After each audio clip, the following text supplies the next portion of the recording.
Hello everyone, welcome to formulator. चलिए तो हम लोग देखते हैं यहाँ पे डिजिटल सिग्नल प्रोसेसिंग की बात कर रहे हैं, ठीक है ना।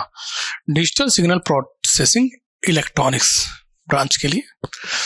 अब देखिए इसका अगर हम लोग सिलेबस देखेंगे ध्यान से देखिएगा, तो जो पहला पार्ट है मॉड्यूल 1 वो टोटल थ्योरेटिकल है, ठीक है ना। अगर देखा जाए तो ये सब चीजें आप लोग को खुद से पढ़ लेना है, लेकिन फिर भी हमने इसका जो है पीपीटी अच्छा बना रखा है, ठीक है। वो हम डिक्टेट कर देंगे आपको, तो उसको अगर आप लोग याद कर लीजिएगा तो उससे आपका काम अच्छे से हो जाएगा, ठीक है। तो मॉड्यूल में क्या है कि ओवरव्यू, डिजिटल सिग्नल प्रोसेसिंग का ओवरव्यू बताना है आपको।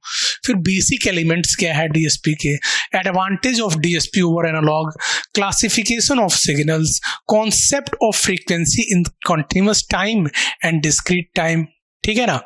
कॉन्सेप्ट ऑफ फ्रीक्वेंसी, फिर continuous time and discrete time sinusoidal signal है। ये है कि कॉन्टिन्यूअस टाइम और डिस्क्रीट टाइम साइनसॉइडल सिग्नल क्या होता है, राइट। और फिर फ्रीक्वेंसी का कॉन्सेप्ट बताइए कॉन्टिन्यूअस टाइम में और डिस्क्रीट टाइम में। क्लियर है। चलिए तो ये टोटल थ्योरेटिकल है, ये आपका न्यूमेरिकल प्लस थ्योरेटिकल टॉपिक दे रखा है। डिस्क्रीट टाइम सिस्टम, फिर एलटीआई सिस्टम हो गया, रिस्पॉन्स ऑफ एलटीआई सिस्टम, ठीक है। तो लीनियर टाइम इनवेरिएंट सिस्टम हम लोग देखेंगे, डिस्क्रीट टाइम सिस्टम क्या होता है उसके बारे में देखेंगे हम लोग, रिस्पॉन्स ऑफ एलटीआई सिस्टम, ठीक है। और रिस्पॉन्स ऑफ एलटीआई सिस्टम मतलब अगर आपको कोई सिस्टम दे रखा है उसका आउटपुट कैसे हम लोग कैलकुलेट करते हैं, कन्वोल्यूशन सम, इसके हेल्प से, कन्वोल्यूशन सम एक टूल है जिसके हेल्प से हम लोग किसी भी सिस्टम का रिस्पॉन्स कैलकुलेट करते हैं, तो कन्वोल्यूशन सम पढ़ेंगे।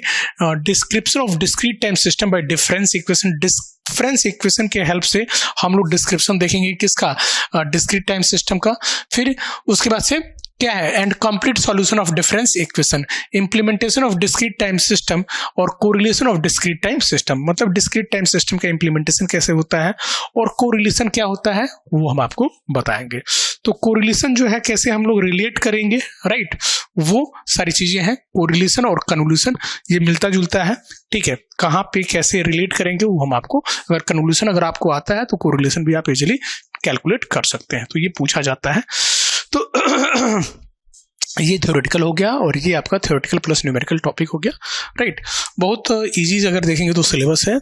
उसके बाद से मॉड्यूल 3 में क्या है, transform and application analysis of LTI system.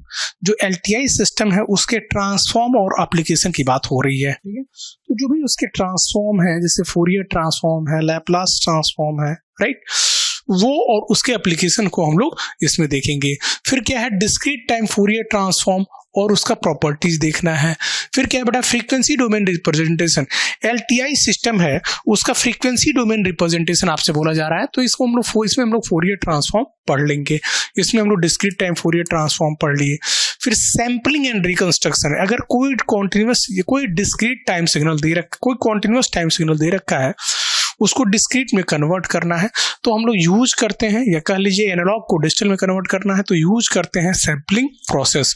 तो सैम्पलिंग प्रोसेस का यूज करके ही हम लोग क्या करते हैं, सिग्नल को एनालॉग से डिजिटल में क्या करते हैं बेटा, रिप्रेजेंट करते हैं। फिर से सैम्पलिंग थ्योरम का यूज करके ही उस एनालॉग से as it is digital information हम लोग जो भी, मतलब पहले आपने क्या किया कि एनालॉग को डिजिटल में कन्वर्ट कर दिया, डिजिटल आ गया।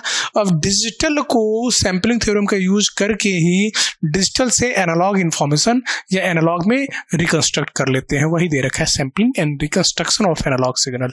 फिर डिस्क्रीट फोरियर सीरीज है, डिस्क्रीट फोरियर ट्रांसफॉर्म है, और properties of discrete discrete Fourier transform है, और फास्ट फोरियर ट्रांसफॉर्म है। क्लियर है, फास्ट फोरियर ट्रांसफॉर्म है। तो ये सारी चीजें हम लोग देखेंगे। फिर digital filter structure, finite impulse response and infinite impulse response design, ये तो काफी हम लोग डिटेल में देखने वाले हैं बेटा, ठीक है। ये सब चीजें काफी डिटेल में देखने वाले हैं। इससे क्वेश्चन भी डायरेक्टली न्यूमेरिकल क्वेश्चन पूछा जाता है इससे, इस टॉपिक से, ठीक है। इस टॉपिक से देखिए ये सारे न्यूमेरिकल क्वेश्चन से पूछे जाएंगे। ये टॉपिक्स मॉडल 6 हो गया, मॉडल 7 हो गया, मॉडल 8 हो गया, राइट। तो मोस्टली न्यूमेरिकल क्वेश्चन पूछे जाएंगे, ठीक है। चलिए तो स्टार्ट करते हैं हम लोग।